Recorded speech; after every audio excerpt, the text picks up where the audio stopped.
Welcome to the SDR DiscoCall vidcast and podcast, a show designed for brand new sales reps working in the world of tech sales. I'm your host, Bhuiyan, and I'm going to be taking you on a journey on the SDR DiscoCall vidcast and podcast. Did you know that you can watch this show live with the guests on YouTube? This show is available on YouTube at happyselling.io.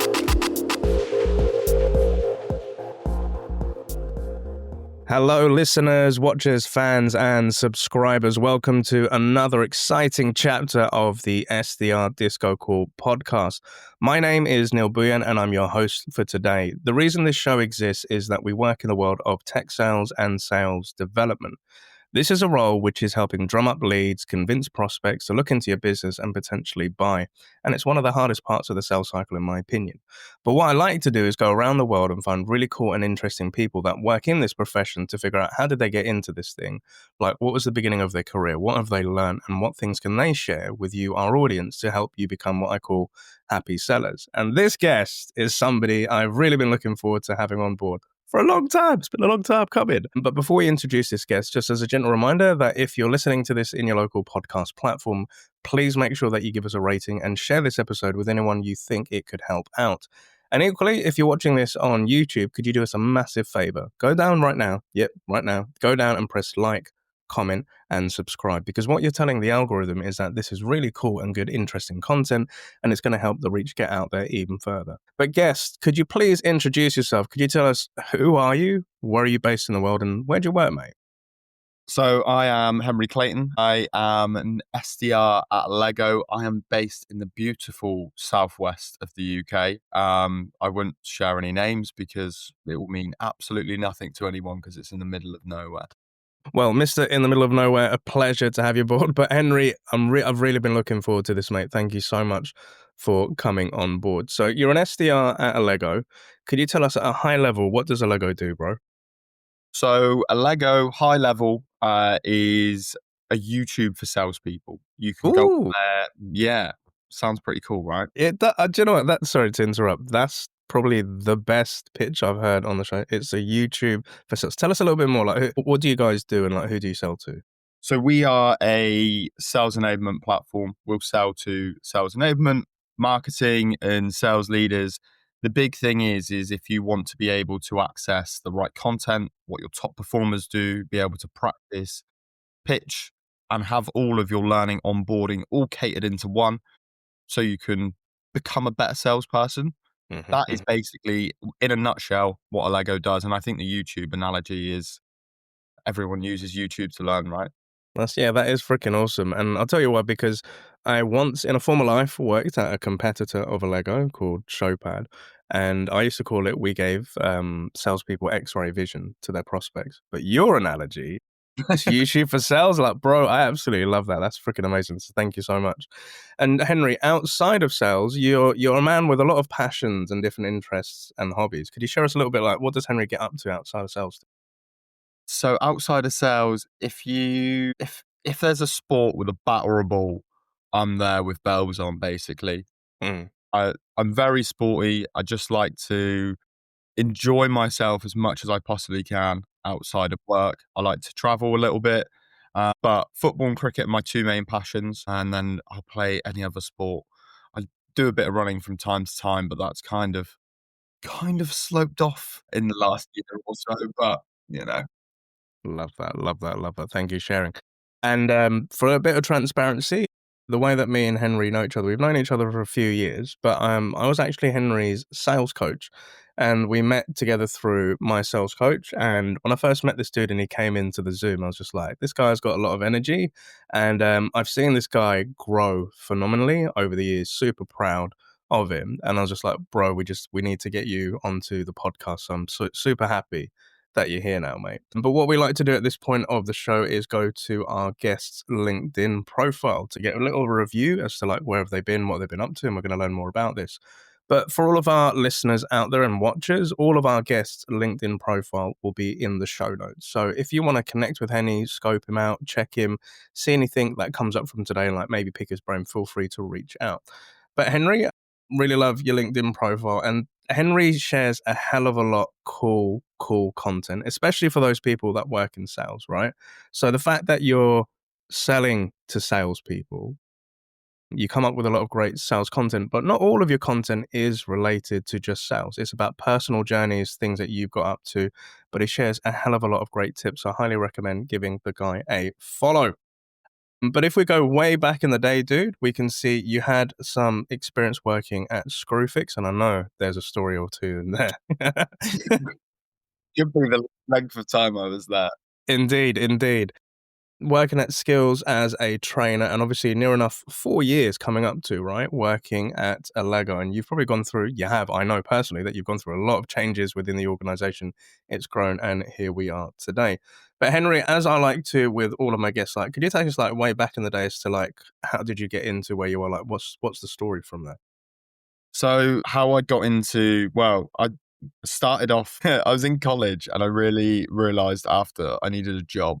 Mm. Screwfix was one of the biggest employers in my area. There's a town not too far from me called Yeovil. They will either employ people at Screwfix or Augusta Westlands, which is the big helicopter manufacturers for all of the British Army, Navy, I think bits of the US as well.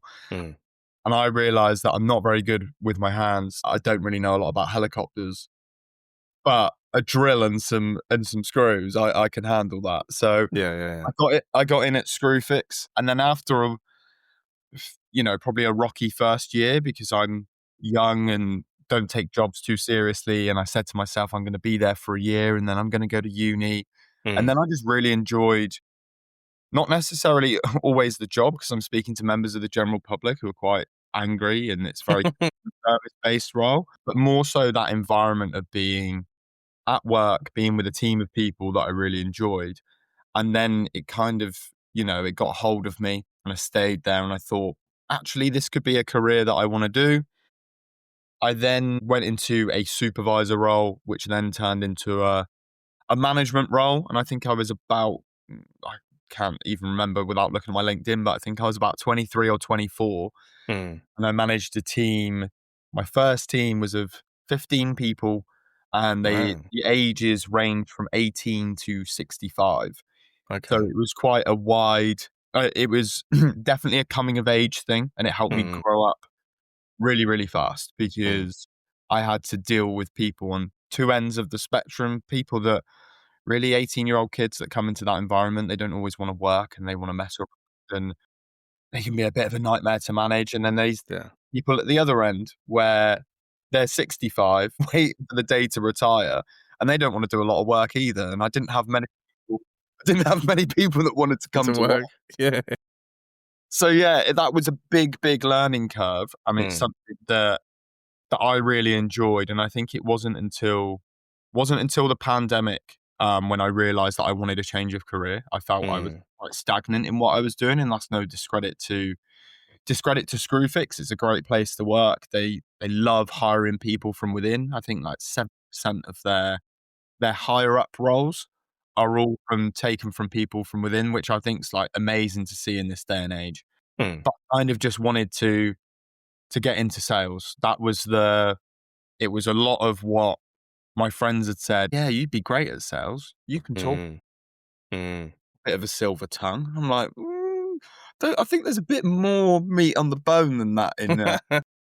Yeah, then I did about 6 months of just a bit of learning really and trying to understand sales a bit more. Mm. Advantage of some LinkedIn courses and bits and bobs like that I used to be able to get free from Screwfix. And then yeah, I ended up just chucking my CV out all on Yeah. Indeed and stuff like that. Was none the wiser about LinkedIn. I think I had about Mm. 50 connections at the time. So I didn't really know how to use my network or anything like Okay. that. So, and then, Mm. yeah, landed at Allego nearly 4 years ago now, that makes me feel slightly old now you've said. And if we can pause you this, because there's lots of things that I'd love to unpack, right? So thank you for sharing. So like coming to like Screwfix, like you said to yourself, as a young man, you need to go out and go find a job. And there's either kind of two options that you could go to. You could either be Screwfix or you could perhaps go to the helicopter place. But it's Screwfix, you came in there. And obviously, like you said, rising up through the ranks and then finally becoming a manager. Now that you're in sales, what skills do you think you picked up? So obviously there was, by the sounds of it, people management, right? There was an element of being a supervisor, but working with customers who aren't very happy, etc. What kind of skills do you think you took with you before you moved into Allego from that time at Screwfix? I'd say there's so many, but there's two main ones more than anything. One is that emotional intelligence of being able to Mm, understand someone else, and obviously you can relay that to sales, but I think that's more for me a life skill that I gained a lot earlier than what I probably would have done if I wasn't in that management role. mm, Just being able to empathize with people, understand their way of thinking, that realize that not everyone is exactly the same, and how you see something, how I see something could be an entirely different way of how you see or perceive something. And that's yeah, not a bad thing. It's just yeah. everybody's different, everybody's wired up in a different way. If you seek to understand rather than Mm, go, oh, you shouldn't be thinking like that. And I'd say the other thing is not a fear of the phone. I had some horrific escalated calls. yeah. None worse than when I was in the pandemic. I mentioned, I don't know if it was on your post or someone else's post the other week. I had cancer wished upon me and my family twice in the space of a week and a half. No way. Really? Yeah. There's And an that, art. and if you're not in that customer service realm, Mm, you have no idea what people say. And one of them I remember vividly because he didn't apologize. mm, I put him on hold for a couple of minutes to see if he'd calm down, and it was all over a 20-pound box of screws. That's it, nothing else. 20 pound box of screws, and I was mm. like, "This is." I think that was one of the turning points. I'm just there thinking, if people can be this horrible, it's such a stressful time for everyone, and I get it. Emotions are very, very high, but that's it. There's a line, and Yeah, mate. I would say uncouth, uncalled for, and that's just like shitty, like full stop. And sorry you had to go through that. Like, nah, man, that's just dark. But then, the other side of it is, to your point, one, you can't control if people are being shitty with you. I've done a little bit of customer service in the past. There is this thing with some people, again, I don't want to make a sweeping blanket statement, but there are some people that, because they don't know that individual and because there's no connection to them, and it's either through being online or it's being over the phone, some people think it's okay to be shitty to other people because they don't have any attachment to that person. And it's not nice, but a point that you raised with, and maybe this is where it came into play, is the emotional intelligence side. So understanding, empathizing with people and stuff like that. Like you said, do you know what? I'm going to put this guy on hold for a minute just to see if he's going to calm down, because you can understand how the human mind works, right? And it is a very great skill to get into sales. And maybe you could relate to this, like being a supervisor and being a manager. It's understanding where somebody's mind's at a certain point in a conversation, because you've either been through it yourself, so you can empathize if they're not happy with something or if they don't understand something. And emotional intelligence is something that helps you with sales, because, if you come across objections, or perhaps somebody is not ready to buy right now, but they're in education phase, you can fathom all the things that they're thinking and feel that. So there is a lot of emotions involved. But I'm curious to know, like, as you said, you had two types of people on the spectrum. You had the 18-year-olds that didn't want to work, and you had the 65-year-olds that wanted to write. They didn't want to work, right? But you're obviously dealing with a team of 15 at an age of 20-something, like 24, I think you said. What was it like? Because I remember it was the same for me when I became like an SDR manager at like 24, 25.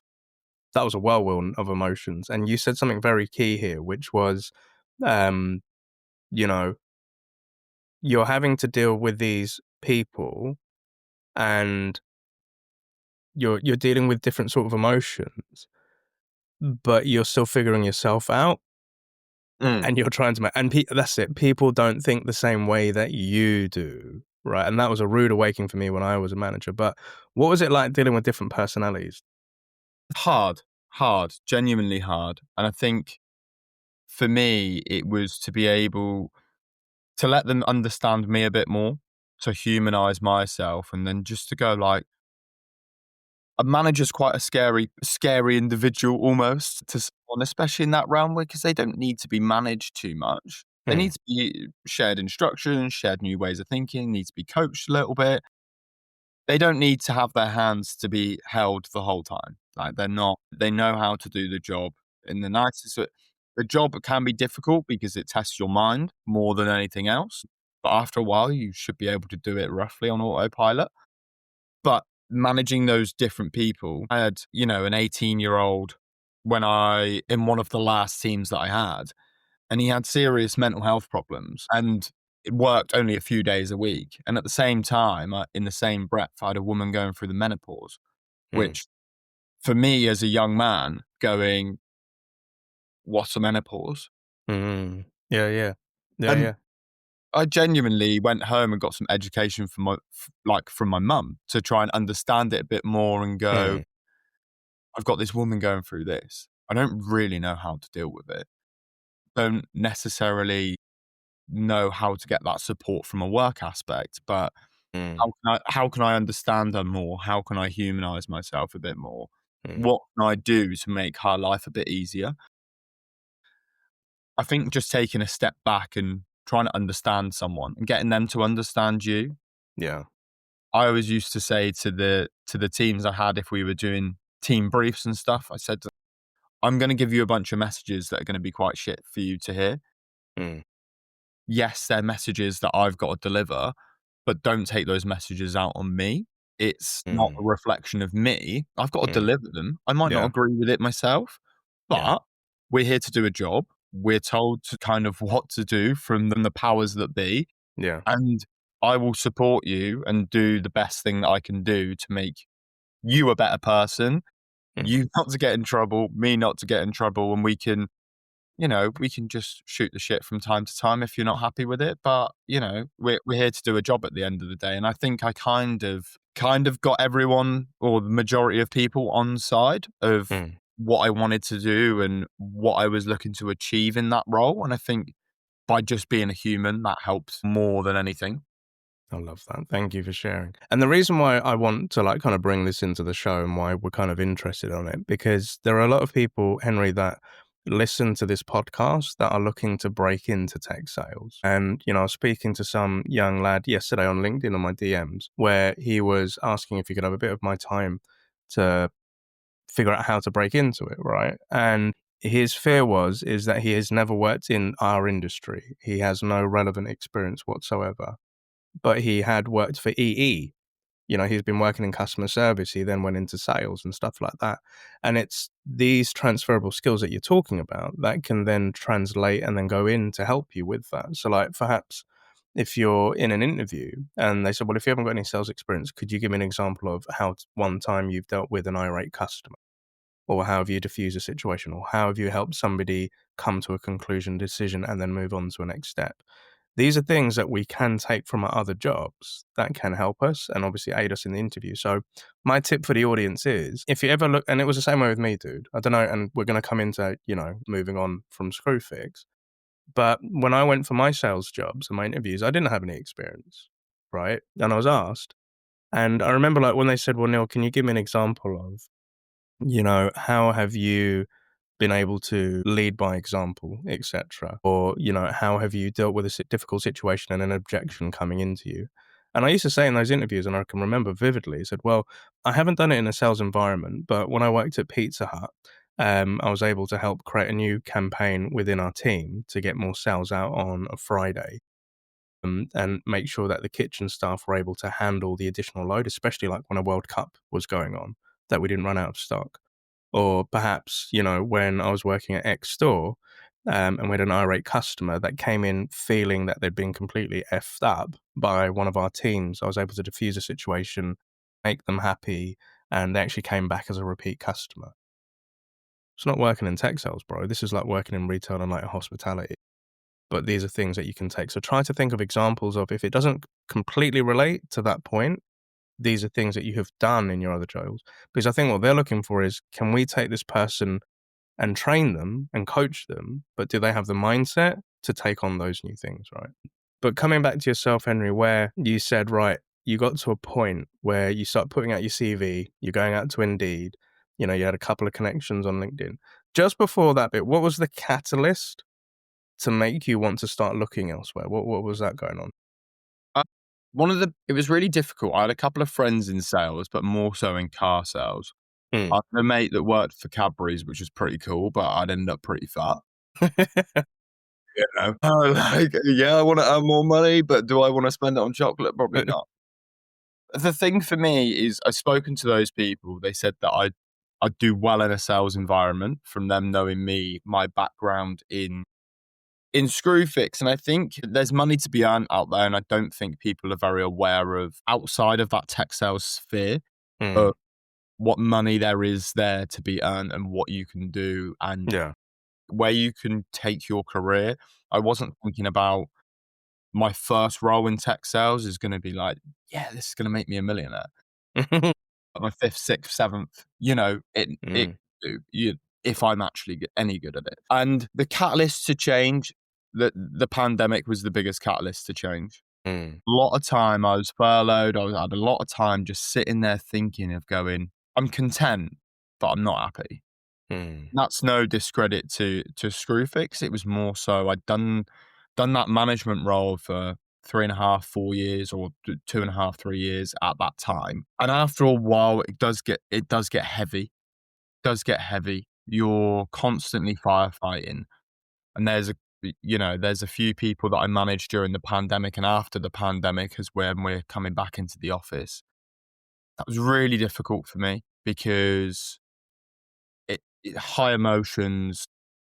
I'm a very emotional person myself, dealing with more and more mental health issues, and I'm banging my head against a brick wall because I can only signpost, I can only do so much. I can say, go and speak to your doctor, you can have time off work, and the frustration I had with how little the government and probably the NHS takes the direction from the government, right? Of how little was done for mental health, especially for people that were my age. People that were my age that couldn't cope with that lockdown, and especially when it happened a second time. That was the big thing. The first one, I was quite comfy in the first one. Sun was out. I could drink gin. I could go for nice long walks. It was beautiful. The next one, it rained. I couldn't go out for long walks. I drank less gin, and it was really difficult for me. Yeah. And I had a nice support network of friends, and I'm very blessed to have that, but some people not fortunate enough to have that. They're coming into work and speaking to me and unloading everything on me, and I can only do. I'm not a counselor, I'm not a therapist, not trained on that mental health aspect. But I found that really difficult, and it was not an environment I wanted to be in because all I wanted to do was help, but my hands were tied in what I could do. So for me, it was, I need to change what I'm doing, but I need to go into something that I enjoy, and something where I'm either going to enjoy it by making lots of money, or I'm going to enjoy it because I enjoy it. And I'm lucky to have found something where it's both. Yeah. So I get to enjoy it and I get to make good money, and it's solely me. That was the big thing. Big thing when I came to Allego is I want it solely to be me. Like, I'm the person that I'm the reason I don't hit target. I'm the reason that our bonus here. I only have to manage myself. I have to manage my own mindset, my own work day, like have that autonomy. I don't want to manage anyone. Like, I still got that thought process in my mind. Nearly 4 years after, still don't want to manage anyone. It's not. Don't mind looking after the team for a week when Jake's away. They're pretty self-sufficient. For me, I think that changed, and it took me a good year or so with my role at Allego, to get my customer service hat off.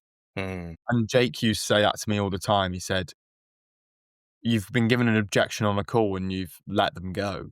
You've not even attempted to." It's like, thank you, have a lovely day.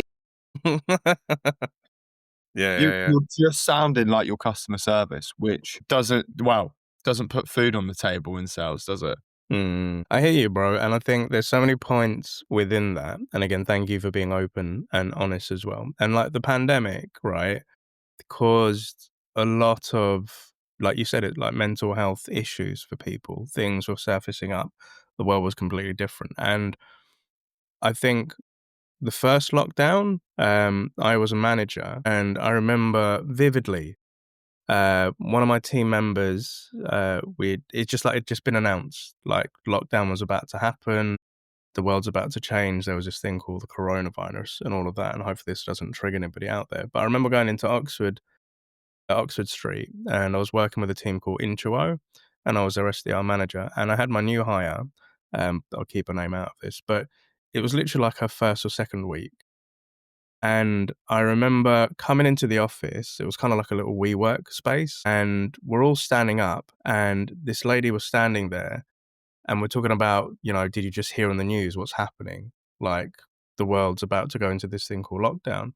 And my new SDR, she started feeling woozy, and like everybody started looking at her, said, "Are you all right? You're right." And then she was about to fall, and everybody else stepped back, and I was the only one that stepped forward to catch her.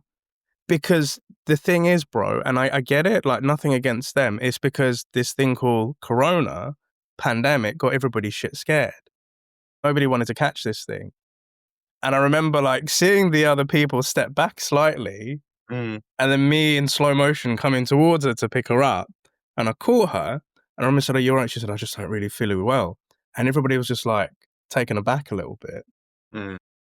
And at that point, when I was holding her, I was thinking like, shit, what happens if I catch something? We don't even know if she has it. She's just feeling faint. No, is yet. That's the yeah, thing. that's the thing. And it was the fear. But I think the other side of it was working with so many other people and managers and connecting with people online. People didn't know how to deal with a mental health where people were feeling like confined to their homes, not being able to see their family and stuff like that. Like our world wasn't built for a big change like that. But I think since the pandemic, mental health has become such a huge topic and it's become more prominent. And it's key that people need support in helping other people as well. But I can fully relate to you. I'm quite a nice, empathetic guy. I care for people. I give a shit about people. And I think when we went into the second lockdown, I was another manager another time round, and I was dealing with people on my one-to-ones with them when I was their manager, but it turned into therapy sessions. And I was primed for it because I'd been through trauma and I've been able to help people, and I've always been there for people. Do you know what I mean? But there are some people that aren't. So I think, with today, it's like Friday the 10th of October. Today's actually World Mental Health Day, right? Which is quite cool because this is a topic that you and me both love talking about a hell of a lot. But I can understand the toll that it can take upon somebody and not wanting to manage people, because after I did my last management role, which was after the second lockdown, I said, forget that. I'm never doing management again. I can't put my neck on the line for people. I can't take the burden of people and managing their targets and dealing with their stuff like that. So that's when I took the transition into becoming a coach, where I can work alongside you, support you, but I don't want to be responsible for you in the sense of your manager, right? But again, thank you for opening. There's so many more topics I want to unpack with yourself, Henry. But coming back to this point of like going into Allego, so here we have a guy that worked for Screwfix. You was working in a completely different industry. You're coming into tech sales and the YouTube for salespeople. What was that transition like, bro? Hard. Real hard. Because, again, fear of the unknown. I'd worked from home on and off when I was at Screwfix. So from the pandemic onwards, it was a week at home, a week in the office, a week at home, just so you could social distance when you're in the office, right? Yeah. So I had a bit of a taste of working from home, but not full time. So that was a big change. At the time, I felt like I was the dumbest person in the room for a long time, because it just took me a while to get it. Just took me a while to get it. And back when I first started, I was selling Refract, which is a part of Allego's platform, which is a conversation intelligence piece, which you obviously know Rich, Mark, Kev. They all started the Refract journey, and then it became part of the Allego platform. So for 6 months, I sold Refract, and then I was trained on how to sell Allego. So it was quite difficult transition period, because I've got a small platform to understand, conversation intelligence in the nicest way possible is you're not reinventing the wheel. It records your phone calls. It helps you coach reps easier. It finds those key moments, helps you replicate your top performers, gives your team a way to listen to those calls, easier way for you to coach, etc., etc., etc. It's not too difficult. And you sell that to sales leaders. Like, that's not reinventing the wheel. But when you're selling a platform that incorporates digital selling, content management, training, onboarding, CI, and you're selling to many different ICPs in different industries with different talk tracks, quite scary and quite overwhelming. And for that, I think I have it on my LinkedIn, if year one is not very good. Yeah. And the main factor of that was me. The second part, that is a small part to play, is that chopping and changing. And I think I started at Allego with the likes of Jake Partington, Lucio Batelli, who you know very well, Sean Ryan, who I imagine you know quite well as well, and John Sutherland. Yeah. And John had just hit President's Club. So he was going to Napa Valley in the April. Lucy is just social queen. Like, she would seem to just go, she'd message me and go, I'm going to book 3 meetings by video this afternoon. And then I can book 4. And I'd go, how do you do it? And working with those people, like John was an absolute killer on the phone. Lucy was a killer on social. I'm there trying to take everything of what they do. Wasn't making it me. So I really struggled. I was trying to be them. And that's what I kind of tell any salesperson that comes into Allego now, because they'll ask me, like, how did you get to President's Club? How did you do this? How do you book these meetings? I'm like, I can give you a skeleton of kind of what it is, but the rest of it has to really come from you. Otherwise, it doesn't come across as you, and it never feels like you. So you've got to make things your own, and that took me a long time to figure out. Sorry, that's a really long-worded answer for a very... No. It's beautiful to explain it in depth like that, because I think, as you said, coming into this new world, this new role, this company, coming in at a point of inflection when the company is transitioning from just Refract and then coming into this thing, the bigger beast, which is Allego. That's a lot to go through, bro. And then, working with all these peers, and those are all lovely people. I've had the chance to work with them as well. And they have their own personalities, they have their own styles. You're trying to take bits of that, and it's not coming across as authentic as yourself, but understanding kind of need to find your own voice within all of that madness. And I think to kind of section this up a little bit, I think the cool thing with the Refract to Allego piece is because, with Kev, Mark, and all of that lot, I was a Refract customer. That's how I met all of them back in the day. And it was a small little startup up in Newcastle. And I remember the reason it caught my eye was, here's something that looks like Gong, but based in the UK.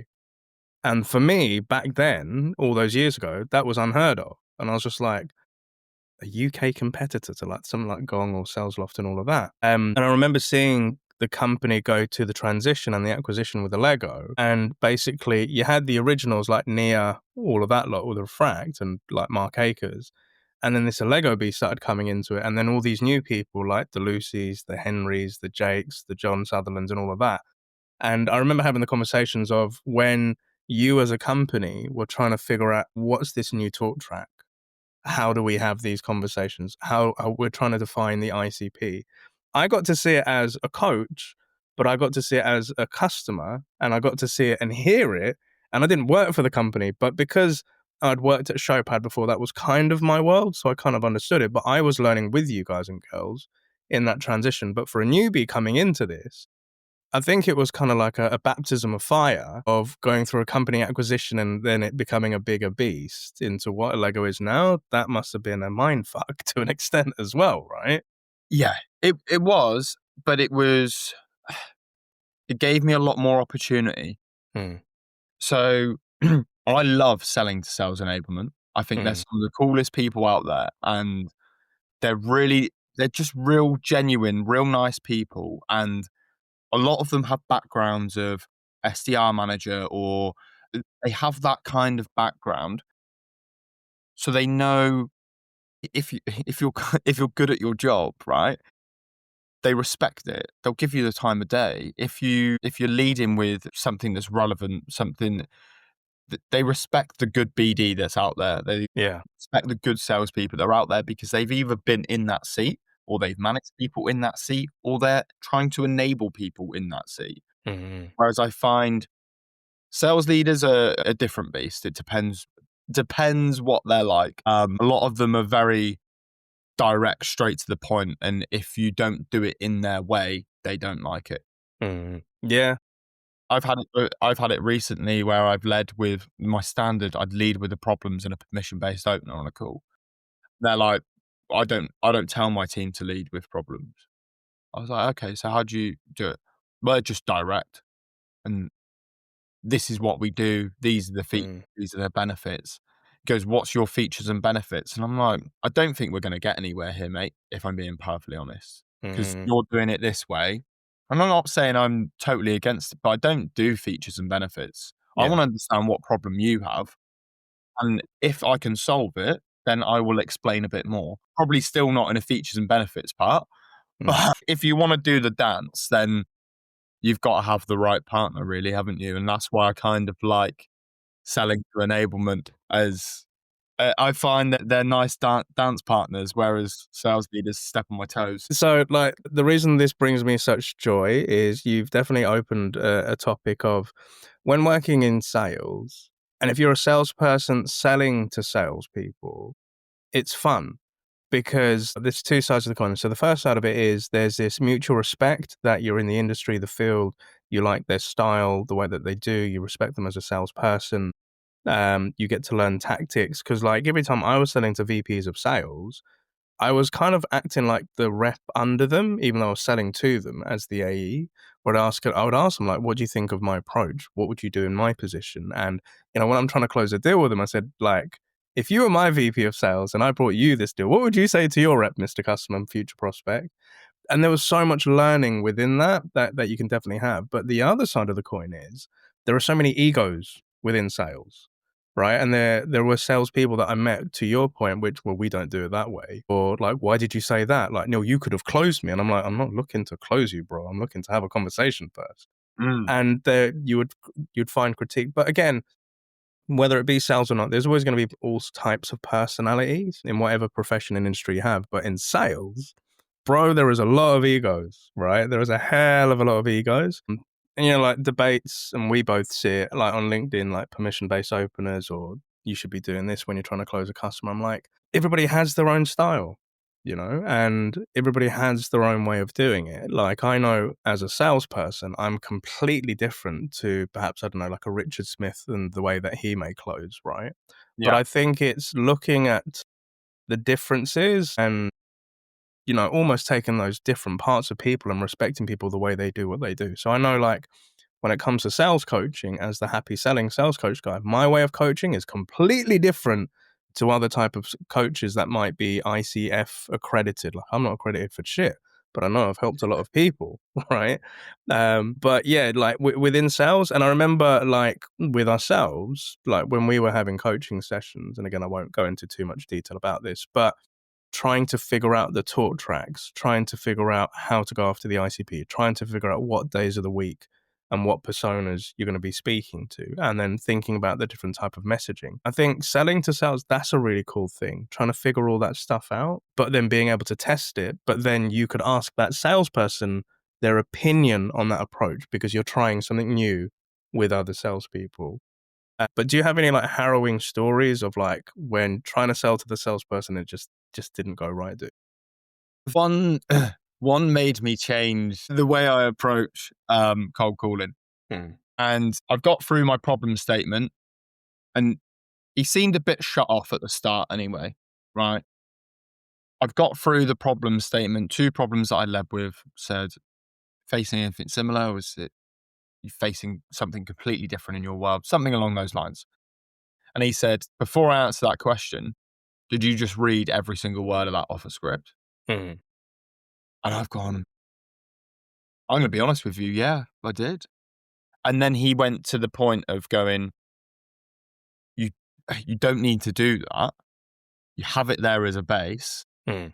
the aim of the call is to have a conversation. Yes, those words matter, but my best advice to you, if you're going to be doing this cold calling, is don't just read off a script, because I'm on the other end of the phone and I can hear the tonality in your voice. And I listened to that call back and I went, God, I sound so boring. Because I sound like I'm reading the crappiest bedtime story ever. Because it nearly sent me to sleep. So, but yeah, that made me really change how I approach cold calling, how I would probably just approach it in general, really. Just lots of things of not being so regimented and so kind of uptight, and this is how it's got to be done, and this is how I want a conversation to go, because at the end of the day, you can map out what your conversation looks like. Will it ever happen like that? Probably not. No, you're right. I had this exact conversation with a rep in the US the other day, where she's a bit worried about, her cold calling and like having conversations with people. I was like, at first she came into the session thinking she needs to practice cold calling. And through a little bit of great coaching, we got to the point where there was an element of confidence lacking, and there was a mindset of the way this person was looking at the cold calling. And kind of the thing that I said to this person was like, look, when it comes to cold calling or discovery calls, right, what you want to try and figure out is a really good beginning and a really good end. Like if you have a solid structure of how you set up the conversations, like, I appreciate you joining, just check we've got X amount of time. This is the goal for today. That's your solid beginning. And at the end, it's orchestrating those next steps. So Henry, I've got my calendar to hand. I would love to introduce you to Shakir, who's our product expert. And, I've got you the next blah, blah, blah. That's the solid end, right? But I said it's the bit in the middle. That's the shit you can't predict. You have no idea how that conversation is probably going to go woo, all over the place, right? But the cool thing is that's fine. But just focus on knowing what your beginning is and what your end would look like, and then try to be present in that conversation and have a human chat. And it's like, in reality, it's like how this podcast is happening. We've got a great beginning. You've introduced yourself. We know how the show typically wraps up, but we can't predict this bit here, but this is the best bit. But as long as we're present within that, right? But yeah, having that person on the other end of the phone, like giving you that honest advice, I would say that was golden. Because for somebody to not shut you down, but give you the time of day to help improve oneself, like revel in that sort of feedback, right? But I think what I've learned on the other end of the spectrum is sometimes you need to ask permission if you're about to give somebody feedback, especially unsolicited feedback. So where I was in my sales day as an early sales trainer or as an early sales coach, or even as a sales rep, said, Henry, do you know what? I love the way you come in, but like, I think you should be doing, and then some people would get offended. And well, I didn't ask your advice, Neil. So what I've now learned is when somebody has something where I feel they could do better, I always ask first, do you mind if I give some tips where I think could help? And 9 times out of 10, they're like, yeah, go for it. But it primes them and preps them for it. But some people are like, no, I'm all good, thanks. I know my way works. I'm like, okay, that's all good. No harm done, right? But I think it's always good to ask permission first of, can I give you some unsolicited feedback? But yeah, we do. But another point that I wanted to come on to, Henry, is in our time working together, not everything was rosy. Not everything was rays of sunshine. And there were some conversations where we came in where you're like, no, targets, I don't know, bro. And there was a point where things hit a real low, but there was a beautiful transition and like a pivot, I could say. But could you tell us a little bit more of like when shit hit the fan and like how you came out of it? Yeah, I just wasn't. There'd be a month where I'd get close to target, and there'd be a month where I call it dropping my ass, where I'm so far and away. I'm just almost counting down the days until I'm on a call with HR. For any other people in Allego listening to this, it's not like that, I promise. But, we spoke before we went live about imposter syndrome, how I still get it today. And I really was sat there going, I don't know if this is the job for me. And I'm a year or so in, and I'm going, I don't know if this job is for me. I found most things I've done in life, I can be consistent at something.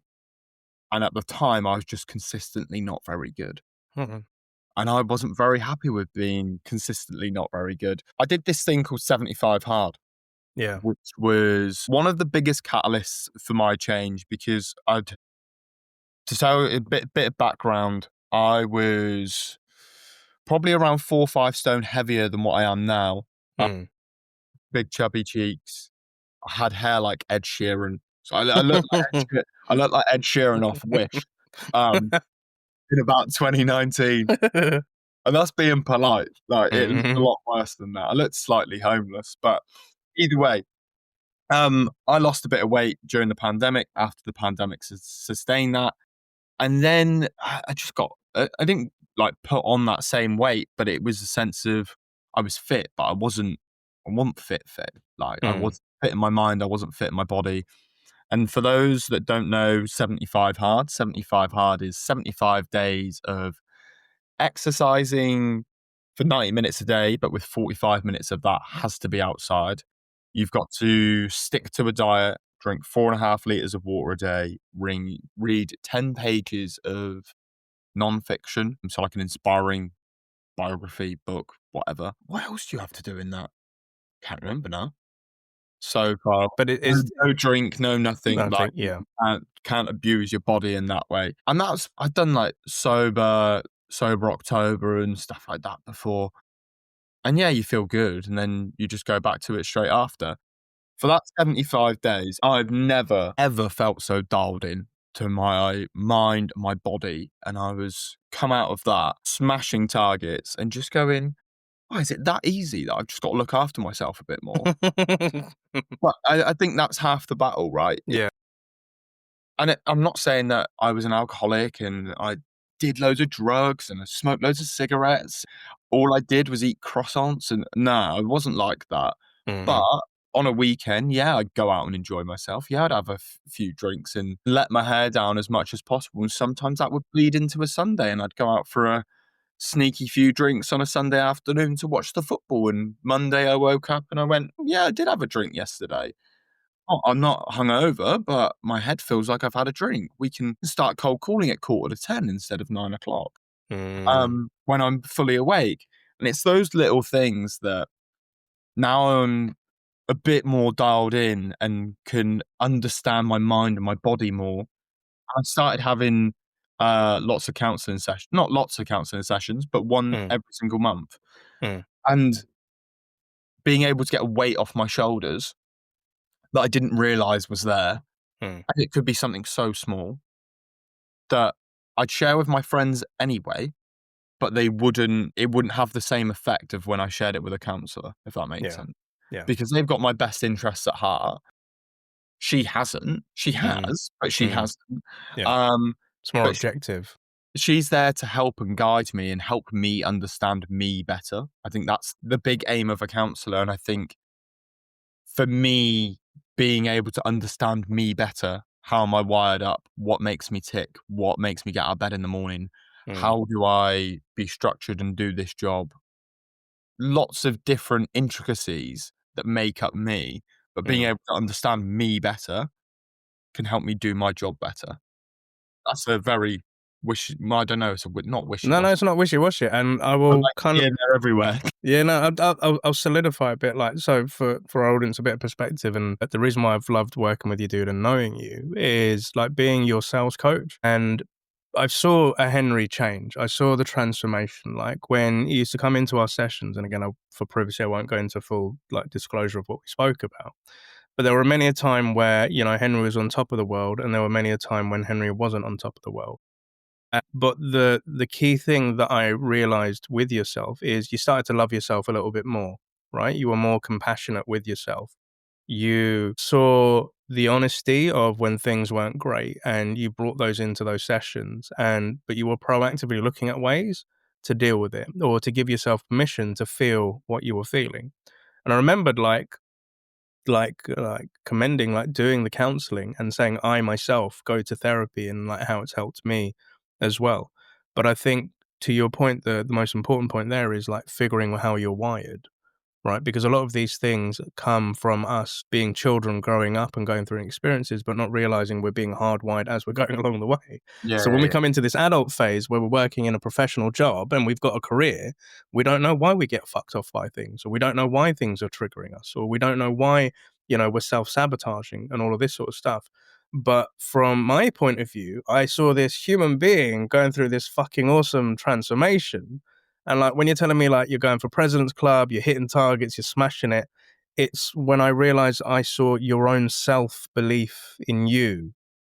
That's what made me super proud, because I was super proud, hella proud as your sales coach and seeing you doing all these great things. But when I started seeing you believing in yourself to do it, that was the magic bit for me. And that's like where I was just like, yeah, that's my bro. That's my bro. Like he's got his shit going on. Like I like it. I like it. Yeah, well, as always, dude. And the other bit is like I want to kind of come on to like coming back to your LinkedIn, right? So as mentioned, I think it was a few weeks ago, you mentioned me on a lovely post about, sharing stuff on LinkedIn. And I remember at one point, Henry, you went viral on LinkedIn like a year or two ago, right? Yeah, I did. I want to come to that point in a moment if that's cool. But with Henry, the point that I want to get for our listeners, and if you're watching this on YouTube, and if you're listening on the podcast and you can come back onto YouTube, come to this point and watch through here. Because the thing that I like about Henry, as I said on one of his posts, is you come up on my feed, right? And you're somebody that brings some honesty, you're somebody that brings tips, you bring humor, but you have a lot of people coming into your posts, like either agreeing, laughing with you, adding their 2 cents. Like that's how you drive engagement online, right? And you're a great example of it. And the reason why, like even this, like it's just funny. It's good. It's just cool stuff to see, right? Like if you told me 5 years ago that you're going to post a photo of you dressed as Hannah Montana on LinkedIn, I would have pissed myself laughing. I told you like you're having me You're on. mad. Yeah, exactly. But the point that I'm getting to here is, as I put in one of your posts most recently, is I like you coming up in my algorithm. So there is a lot of people that post, and again, I don't hate anybody on LinkedIn, and I don't really like say, oh, this person is a top LinkedIn sort of person. But working in the profession of sales, a lot of people either talk about the platform, they're pitching about stuff, or, they're putting somebody down, or they're ripping apart a cold call. And there's one thing that does get my goat, and I'm going to say it here right now, and then we'll come back to the positive. The one thing that I cannot stand that really does piss me off is if somebody who's just been working in sales, maybe a year or two, or perhaps they've been working for a decade, and they have an experience of another salesperson, but in a completely different industry. So let's just say tech salesperson has a comment to say about a car salesperson. And they say they didn't handle the objection, they didn't do this, and their introduction. I sit them like, yeah, but they haven't had the training and experience and where you have worked. So why are you comparing apples with pears? That gets my goat. Or I recently went to a hotel and they had the opportunity to upsell me, but do you know what? They completely missed the mark. That pisses me off. But anyway, coming to the I don't think you sold to as a salesperson as well. Like that's the thing. Like, yeah, it's a madness. You know why people create them analogies? Because I'm there. Like, there is more to life than just selling to me constantly. Yeah. If I'm walking into my local bakery and they're trying to upsell me a sausage roll every day, I probably won't go into that bakery again. They're just trying to force me something that I quite clearly don't want if I've said every single day I don't want it. Yeah. So I'm just like, just let people be, let people have fun. Yeah, exactly. Yeah, let people be. And again, it's a bit pretentious when people are. Well, anyway, we may go into a black hole if I keep going down this route. But the point that I'm trying to come to is with yourself, Henry, is you brighten my feed with your posts, because not only is it about sales, and there are serious points of like when you're hitting a target, or even posts about you're trying to create content on LinkedIn, or you share a funny football analogy or a sports analogy. And I'm not sports guy, but when I see your post, I can laugh and it does make sense to me. So that makes me happy that I'm, included in something and I can understand something, which isn't my normal world. But the point that I'm getting here is with LinkedIn, some people may complain about the certain type of posts that they see, but what they tend to forget is they attract what they're looking by is what they click and read, that the algorithm feeds them more. So if you don't like a shitty post, but you keep watching and reading shitty posts, then the algorithm's going to give it. But I make an effort to like your content, not only because I like it, but it brings positive shit into my feed and my algorithm, right? But like the point that I want to talk about here is when you went viral, bro. I remember like when you went viral, at first it was whoop-de-doo, but then it was like, oh my God, what was that story? Probably one of the most stressful days of my life. Hmm. Genuinely. Yeah. It was really weird because when you're watching a post and it's going, and I'm like, this is doing Yeah. like, and I had a few posts that had like a few thousand likes at that point. So it wasn't uncommon for a post to get 2, 3, 4,000 likes for just like, it's just a jokey post, right? Mm-hmm. So so the post is something like, nobody remember your car, your fancy salary, or something else, or the hours you worked. People will remember the time I said I love you on a cold call. I originally ripped that whole, apart from the last line, I ripped the whole start of that post off football Twitter, which is where I get a lot of my inspiration, or X as is now commonly known. Yeah. It will start, what I found with a lot of my posts are themed in the sense of their what's the word I'm looking for? They're current, they're happening in the here and now. They might happen today. Yeah. And Twitter is the best thing for that, because if something's trending, it's probably trending on there first. And then, in about a year's time, it will end up on Facebook. But it will take like 2-3 days for it to hit Instagram, TikTok, the likes of that. Yeah. So the idea for me is to capitalize on it when it's fresh, when it's new, and try and not beat everyone else to it, because they're probably not doing the same thing as me, but to be relevant before it's relevant, right? And it's your thing. It's your way of doing it, right? That's your little niche, right? Yeah. So like most Mondays, I'll post something about what happened on the football in the weekend, but link it to sales. I'm going to really struggle with an international break this weekend, but here we are. The thing is with that post is it just went mental and mental and mental. And I'm a big person of, I want to engage my audience. So I'll reply to like every comment. I got to my friend's house that evening because they invited me around for dinner, and I looked knackered when I walked in, because all I'd done all day but 80% of my day is managing that post. As a salesperson, that's probably not very good use of my time. Yeah. I went and done an hour on the bike straight after work, just on the spin bike, so in my front room, so I'm not actually going anywhere. And I'm literally just using that time to cycle and reply to comments. I got to my friend's house and I just chucked my phone on airplane mode. They offered to cook, and I said, no, do you mind if you two go sit in the living room if you want to? And I'll cook dinner for everyone. I just need to be alone for 45 minutes. And I was just in the kitchen, no music on, phone on airplane mode, just enjoying peace and quiet. And I think I came to you saying, what do I do with this? What do I do with that? This has never happened to me before. Am I famous? And it's like, don't change. I think your best advice is don't change you, bro. And, I think it is spot on advice, but I had so many people, like we had an Allego WhatsApp group, and I've never seen the Allego WhatsApp group just go mental like that. And then because I had my phone on airplane mode, everyone thought I was ignoring them. I just wanted to not have to use my phone and reply to someone. And I remember this quote from Rich Smith, and it's something I mentioned in his leaving video that we created from him. And he said, I've been creating LinkedIn content for over 5 years now.